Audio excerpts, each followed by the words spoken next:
Some of the critical things that we encourage the operators to ensure that they're actively working in our space in New Zealand is to have a very good online presence, a great website where the client or the visitor will find information easily enough. Also, if they're responding, if the client or consumer is inquiring about a specific product or a price, as long as they're going to respond in time. You know, we don't want to lose the consumer interest when they come and visit a website for a product or even a region. So if we can keep them interested in that regional product and get back to them as soon as possible, within 24 hours, sometimes even within a few hours. So it's critical to have a great online presence, imagery, and you're responsive. The top 3 experiences New Zealanders are looking for in a holiday to Western Australia absolutely include nature, getting outside, being as close as possible to the coastline. They absolutely adore the climate, so they'll always want to be holidaying near the beaches. So as long as they're involved in some sort of aquatic experience.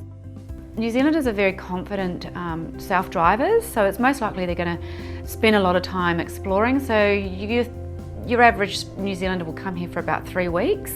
They'll fly into Perth, and 99% of them will travel down south in that first trip as well, because they know it's safe and it's easy to explore.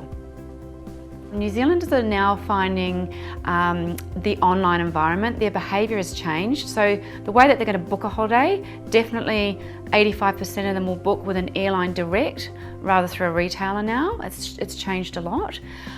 In terms of the ground content and the land arrangements, the tours and the sightseeing, they are researching online. If your website or the product has a great website, then they're almost likely going to get that booking direct. The trade is still very much in touch with us as from a tourism organisation, so they are still wanting to promote Western Australia.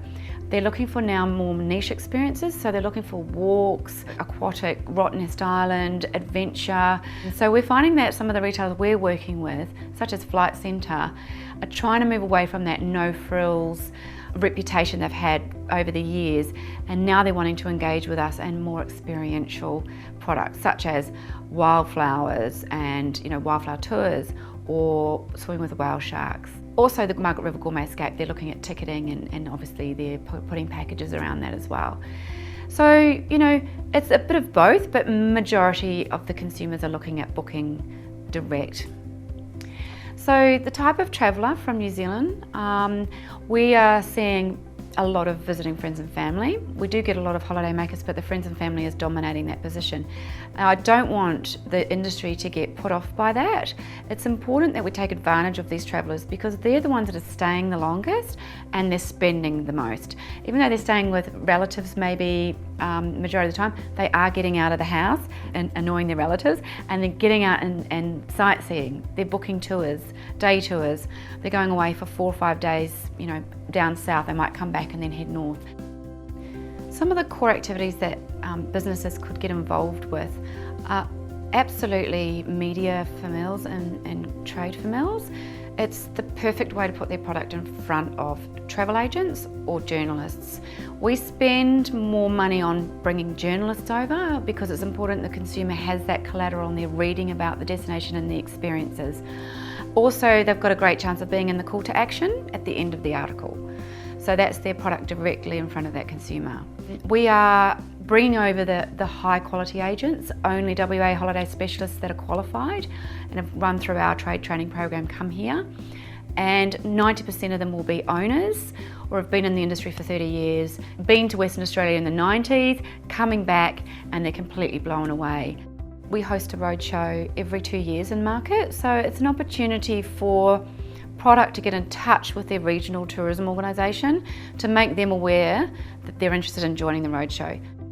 If a product is really keen on working in any market, particularly New Zealand, and they want to get involved in the travel programs with the retailers or the wholesalers, they do need to understand that unless they can pay a commission, that particular retailer or wholesaler will not work with them. They've got so much product covering Australia, they have to keep it quite tight.